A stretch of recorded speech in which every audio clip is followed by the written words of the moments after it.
विद्यार्थी मित्रांनो नमस्कार. मी धनराज परगे तुमच्या सर्वांच्या आवडीच्या स्कॉलरशिपवाला या यूट्यूब चॅनलमध्ये तुमचं पुन्हा एकदा स्वागत करतो. विद्यार्थी मित्रांनो, माय व्हिजन नवोदय ॲडमिशन राज्यव्यापी उपक्रम मोफत मार्गदर्शन या उपक्रमाअंतर्गत आज आपण इयत्ता 7वी स्कॉलरशिप गणित या विषयाची तासिका अभ्यासत आहोत.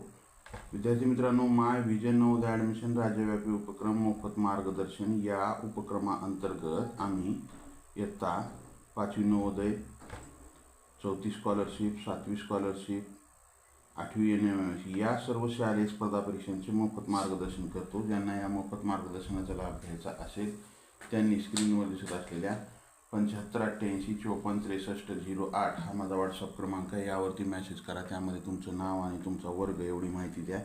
मी तुम्हाला त्या ठिकाणी त्या वर्गाच्या ग्रुपची लिंक देईन. त्या लिंकद्वारे ग्रुपमध्ये जॉईन व्हावं. दररोज लाईव्ह तासिका करत चला विद्यार्थी मित्रांनो, परत एक वेळ सर्वांना नमस्कार, गुड मॉर्निंग, सुप्रभात, शुभ सकाळ. मी धनराज परगे तुमच्या सर्वांच्या आवडीच्या स्कॉलरशिपवाला या यूट्यूब चॅनलमध्ये तुमचं पुन्हा एकदा स्वागत करतो आणि आजच्या तासिकेला सुरुवात करूया.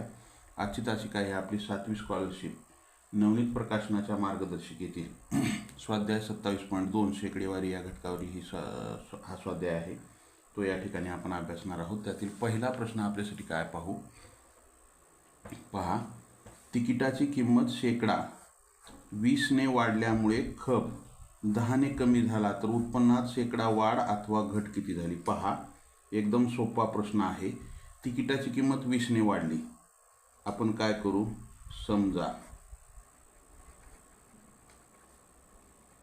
तिकिटाची किंमत बरोबर 100 रुपये. किती? तिकिटाची किंमत 100 रुपये. शेकडेवारी असेल तर 100 रुपये धरायचे एक्सच्या ऐवजी. आणि एकूण तिकिटे आपण काय करू? एकूण तिकिटे आपण 100च धरू. मग आता काय करू? हे 20% वाढ म्हणजे मूळ तिकिटाची किंमत काय होती? 100 रुपये होती. 20% वाढ झाल्यामुळं काय झाली? 120 रुपये झाले. बरोबर आहे.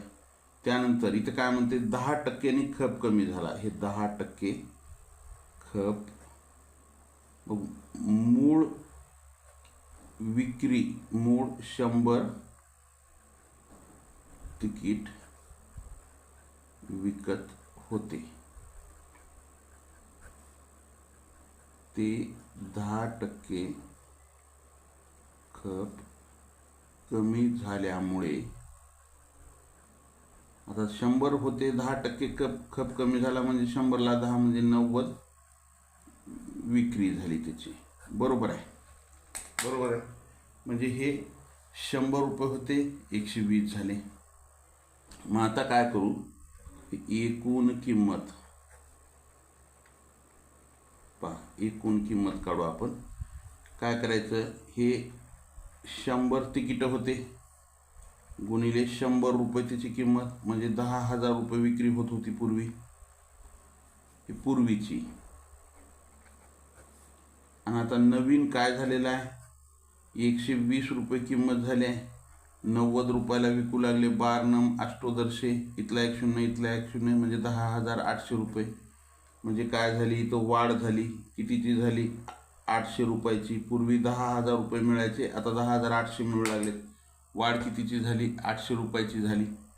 मग ही वाढ कशावर आहे? हे 10,000वर. 10,000 रुपयावर 800 रुपये वाढ. तर आपल्याला शेकडा म्हणले. 100वर किती? 100 गुणिले 800 भागिले 10,000 येते. हे 2 शून्य कटले, हे 2 शून्य कटले, हे 2 शून्य कटले. 8% वाढ हे उत्तर येते. काय ते उत्तर? 8% वाढ. आलं? चला पुढच्या प्रश्नाकडे जाऊ आपण. पुढचा प्रश्न आपल्यासाठी,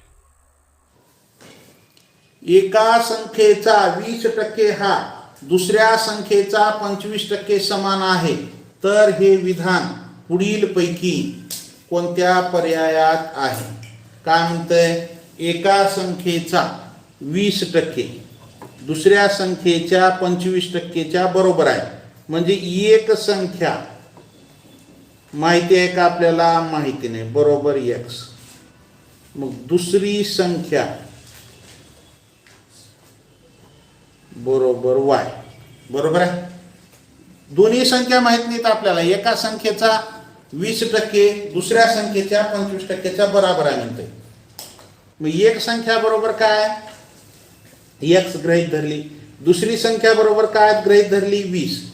मग ह्या x च्या 20%, x च्या 20% म्हणजे 20/100 बरोबर y च्या किंवा y चा 25%. हे काय आहे, x चा 20% आणि y चा 25% बरोबर आहे. म्हणजे किंवा चे हा आहे समजा, तर x गुणिले 20/100 बरोबर y गुणिले 25/100.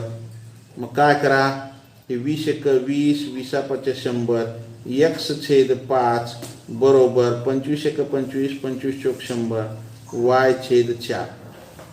आलं. तिरकस गुणाकार करा. काय करू आपण, हे 4 इकडं आणू, गुणिले होतं. हे 5 तिकडे नेलं, भागिले होतं. हे 4 जर इकडं आलं तर गुणिले. 4 गुणिले x बरोबर y गुणिले 5 म्हणजे 4x बरोबर 5y. 4x बरोबर 5y. पर्याय क्रमांक 3 हे उत्तर येईल. काय येईल, 4x बरोबर 5y. चला पुढचा प्रश्न काय आहे विद्यार्थी मित्रांनो. एका गावात मराठी जाणणारे 82%, हिंदी जाणणारे 76% लोक असून दोन्हीही भाषा जाणणारे 2244 लोक आहेत.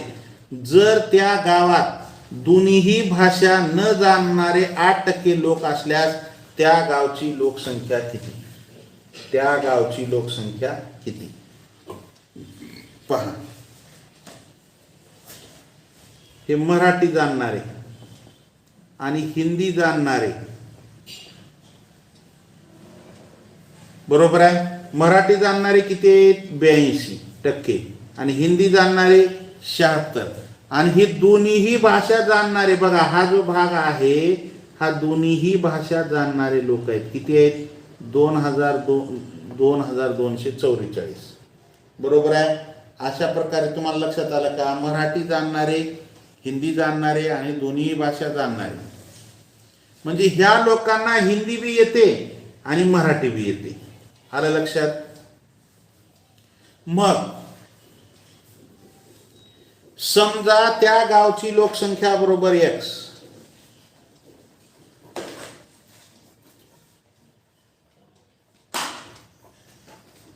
त्या गावची लोकसंख्या बरोबर x.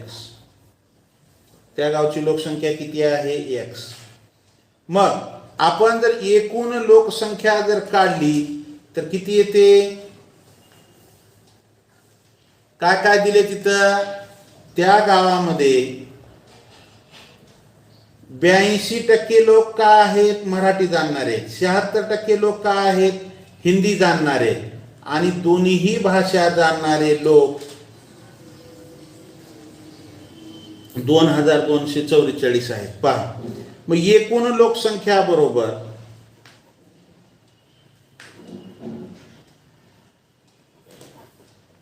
हे 82% मराठी अधिक 76% हिंदी. बरोबर आहे. म्हणजे हे टक्के आहे. वजा 2000 इथं लिहितो मी, 82% अधिक 76% वजा 2244 आणि परत काय म्हणते 8% लोक. म्हणजे ही एवढी. आपण काय करू, हे टक्केवारी जर आपण एकत्र जर घेतलं तर काय होतंय, हे 6 आणि 2 8 आणि हे 8 म्हणजे हे 82% अधिक 76% अधिक 8% वजा 2244. बरोबर आहे. मग बेरीज करा. 8 आणि 6 14, 14 आणि 2 16ला 6 हाच्याला 16ला 6 हाच्याला 1, 7 आणि 1 8 आणि 8 16 हे झाले 166% वजा 2244. बरोबर आहे. तर मग आपण काय करू, आता हे 166% आपण हे काय करतोय, एक्स बरोबर आहे एकूण गावची लोकसंख्या काढतोय आपण. एक्स बरोबर 166% म्हणजे हे काय आहे, 166 एक्स टक्के म्हणजे छेदामध्ये 100 वजा 2244, ह्याचा छेद काहीच नाही म्हणजे काय आहे, 1 आहे. मग एक्स बरोबर 106, याचा छेद काय, छेद जर समान केला तर 100 आला. मग हे 166 एक्स वजा 2244 आणि हे 100 म्हणजे हे 2 शून्य इथे येतील, छेदामध्ये काय येईल, 100 येईल. मग एक्स हे काय करू, 100 इकडे आणू म्हणजे हे 100 एक्स, हे काय आलं, हे 100 इकडलं इकडे आल्यावर काय झालं, गुणिले झालं. 100 एक्स बरोबर 166 एक्स वजा 224400 म्हणजे 2,24,400. 166 एक्स इकडे अधिक आहे, इकडे येऊन काय होईल, वजा होईल. 100 एक्स वजा 166 एक्स बरोबर वजा 2,24,400. मग इथं काय राहिलं, 166 मधून मोठ्यातून लहान वजा करा. 166 मधून 100 गेलं, 66 एक्स वजा बरोबर 2,24,400. हे पण वजाच आहे, हे वजा वजा झालं अधिक. मग आता काय करावं लागेल आपल्याला, 2,24,400 भागिले 66. 11,66, 11 दुनी 22, भाग जात नाही, शून्य दिला, 11 चौक 44, 0 0, परत 6 ने भाग घालू, 6 त्रिक 18, 2 उरले, 6 चौक 24, 0 0 म्हणजे एक्स ची किंमत काय आली, एक्स बरोबर 3,400. एकूण लोकसंख्या किती झाली, पर्याय क्रमांक 3, 3,400 ही काय झाली, एकूण लोकसंख्या झाली. आलं लक्षात,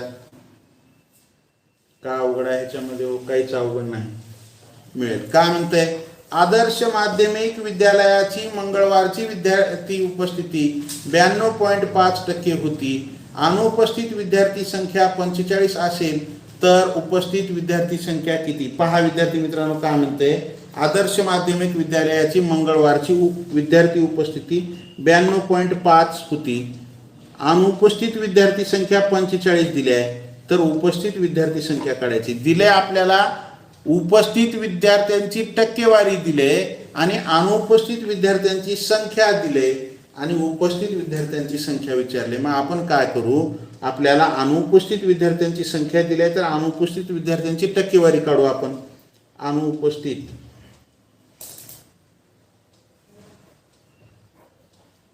टक्केवारी बरोबर 100 वजा 92.5, वजा बाकी जर केलं तर 5 मधून 0 मधून 5 जात नाही, इथला हाचा इथं घ्या, 10 मधून 5 गेले, 5 राहिले, इथं राहिले 9, 9 मधून 2 गेले 7, इथं राहिले 9, 9 9 गेले 0 म्हणजे काय झालं, हे अनुपस्थित टक्केवारी राहिली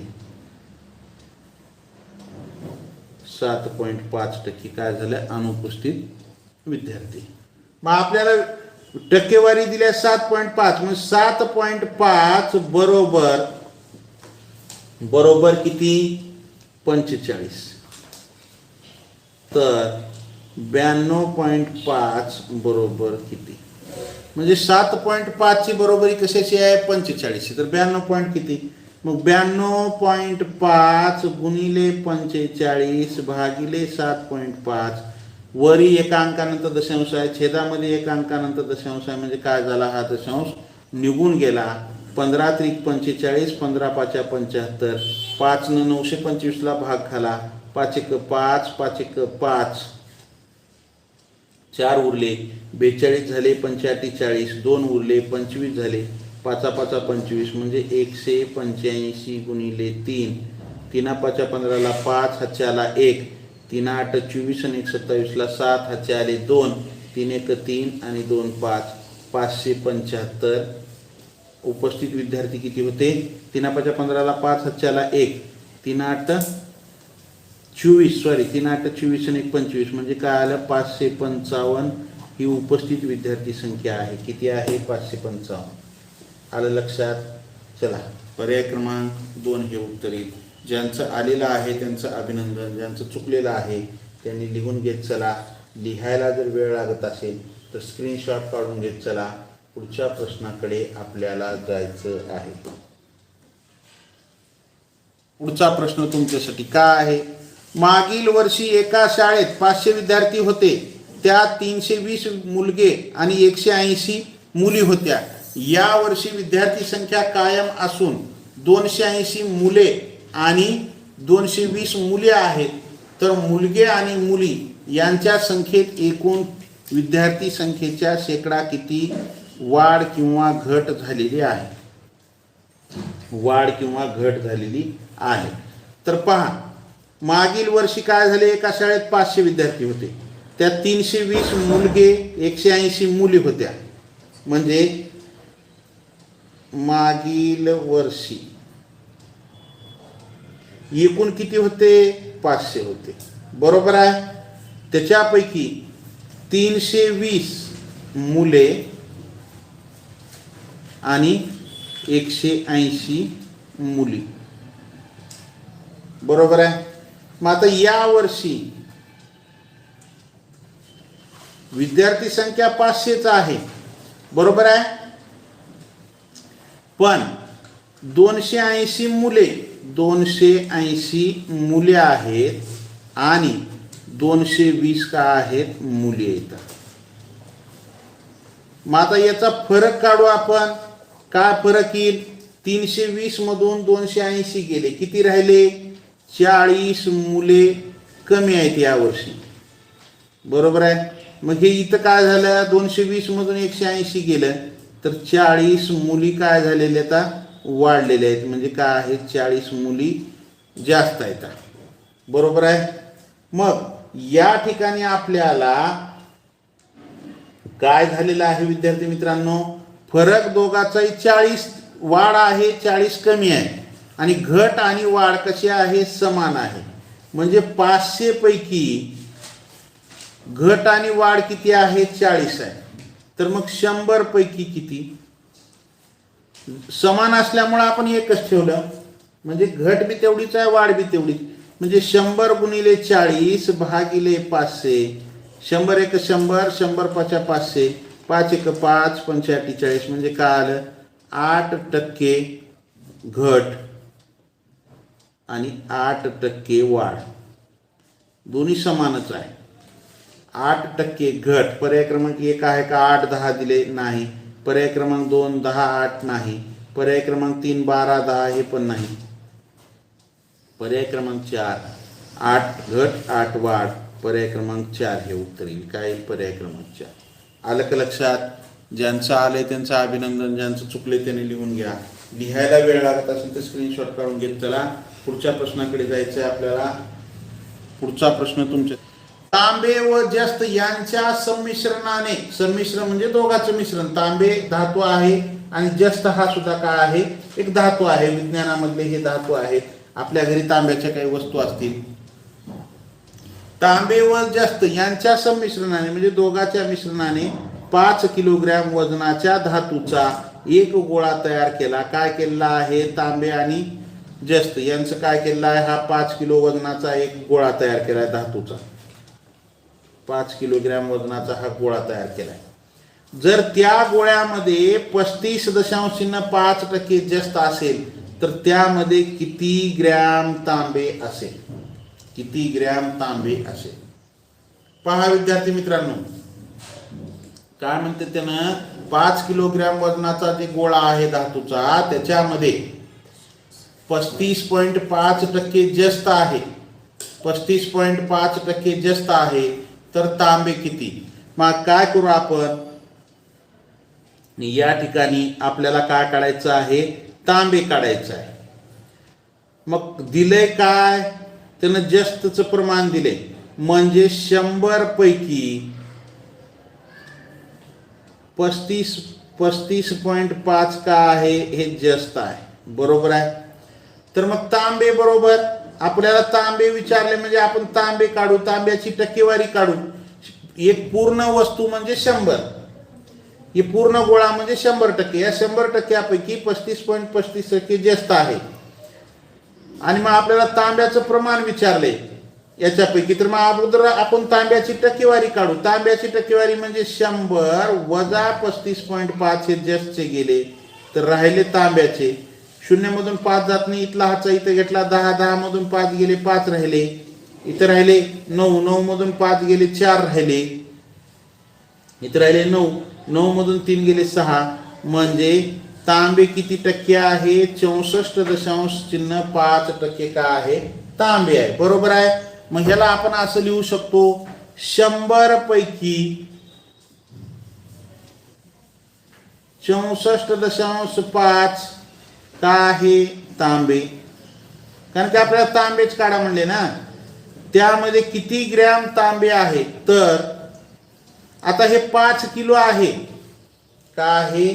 5 किलो आहे.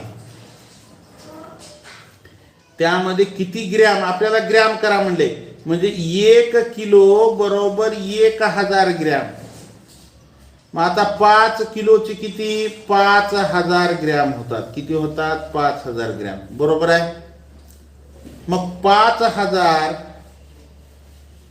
ग्रॅम पैकी तांबे किती?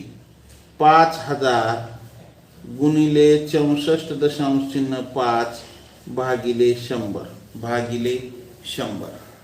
100 चे 2 शून्य कटले, 5000 चे 2 शून्य कटले. का राहिलं? 50 गुणिले 64.5 गुणाकार करा. 50 चा शून्य जशाच तसा 5 न गुणू, 5 5 25 ला 5 हाचे आले 2, 5 20 आणि 2 22 ला 2 हाचे आले 2, 5 30 आणि 2 32. एका अंकानंतर दशांश आहे म्हणून हा इथं दिला, तो शून्य होता पुढं निघून गेला. म्हणजे काय झालं? 3225 ग्रॅम त्याच्यामध्ये काय आहे? तांबे आहे. 3225 ग्रॅम तांबे आहे. पर्याय क्रमांक 1 हे उत्तर येईल. काय येईल? पर्याय क्रमांक 1. आपल्याला इथं त्यामध्ये किती ग्रॅम तांबे आहे हे विचारले, ग्रॅम विचारले. विद्यार्थी मित्रांनो, इथं आपल्याला किलोग्रॅम जर विचारलं तर पर्याय क्रमांक 4 उत्तर आलं असतं, पण ग्रॅम विचारल्यामुळं पर्याय क्रमांक 1 हे उत्तर आलं. आलं का लक्षात? चला, ज्यांनी उत्तर दिलेलं आहे त्या सर्व विद्यार्थ्यांचं हार्दिक अभिनंदन. ज्यांचं चुकले त्यांनी लिहून घेत चला. 7वा प्रश्न काय आहे? अजयला बलबीरपेक्षा 25% गुण कमी मिळाले. अजयला काय झालेलं आहे? बलबीरपेक्षा 25% गुण कमी मिळाले. तर म्हणजे अजयचे जर 100 गुण असतील तर ह्याला 75 गुण मिळाले. तर बलबीरला अजयपेक्षा किती टक्के गुण जास्त मिळाले पहा. अजयचे जर 100 असतील तर बलबीरचे किती झाले? 75 गुण झाले. बलबीरचे किती झाले? अजयला बलबीरपेक्षा 25 गुण कमी आहेत, म्हणजे अजयचे 75 झाले आणि बलबीरचे किती झाले? 100 झाले. तर बलबीरला या अजयपेक्षा किती टक्के गुण जास्त मिळाले? म्हणजे बलबीरला अजयपेक्षा किती? मग अजयचे 75 असताना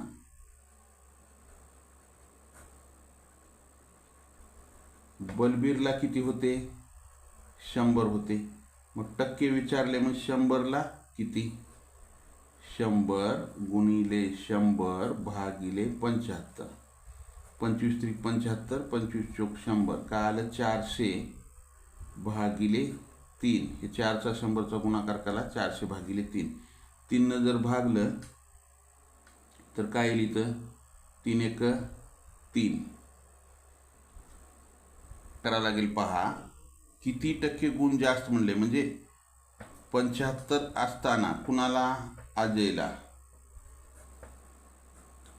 बलबीरला 25 गुण जास्त होते. किती गुण जास्त होते? 25. तर 100% विचारले, मग हे शेकडेवारीत काढायचे आपल्याला. मग काय करावं लागेल? हे 100 गुणिले 25 भागिले 75.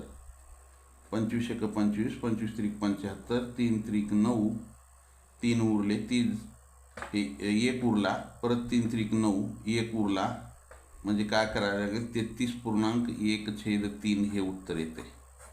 एवढे टक्के. आलं का लक्षात? म्हणजे ह्याचे 75 असताना ह्याला 25 जास्त होते. मग 100 असताना टक्केवारी काढा म्हणले, मग 100 पैकी किती जास्त? 75 पैकी 25 जास्त येतं, तर 100 पैकी किती जास्त? आलं. चला पुढच्या प्रश्नाकडे जाऊ. प्रश्न क्रमांक 8 काय आहे? वस्तूच्या किमतीत 10% वाढ झाली, त्यामुळे त्याचा 10% खप कमी झाला, तर त्या व्यवहारात शेकडा नफा किंवा शेकडा तोटा किती? पहिला जसा प्रश्न होता तसाच हा प्रश्न आहे. पहा आता पहा, समजा वस्तूची किंमत बरोबर 100 रुपये. वस्तूची किंमत किती?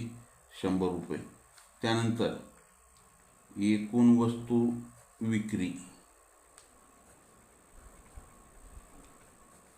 बरोबर 100.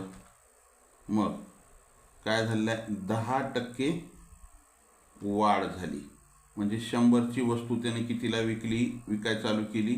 110ला. बरोबर आहे. मग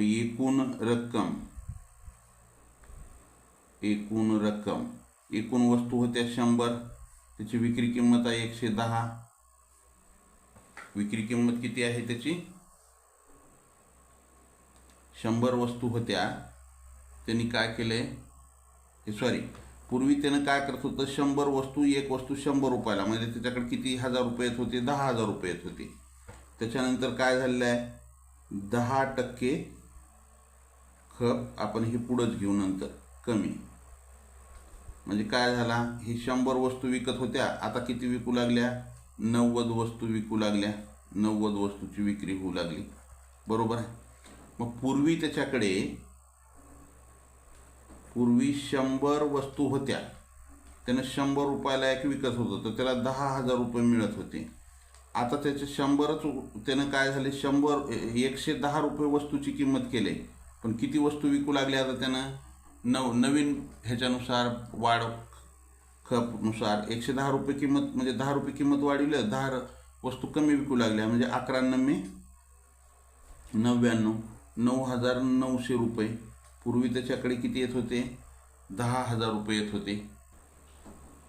हे 100 गुणिले 100 भागिले 10,000. हे 2 शून्य कटले, हे 2 शून्य कटले, हे 2 शून्य कटले, काय राहिले? 1 गुणिले 1% तोटा झाला तिथं आपल्याला. किती? 1% तोटा होतो. आलं का लक्षात? अशा पद्धतीनं हा प्रश्न सोडवावा लागतो. चला या ठिकाणी थांबू. 8 प्रश्न संपले. जय हिंद, वंदे मातरम. Bye. See you next period. Have nice day. Like, share and subscribe.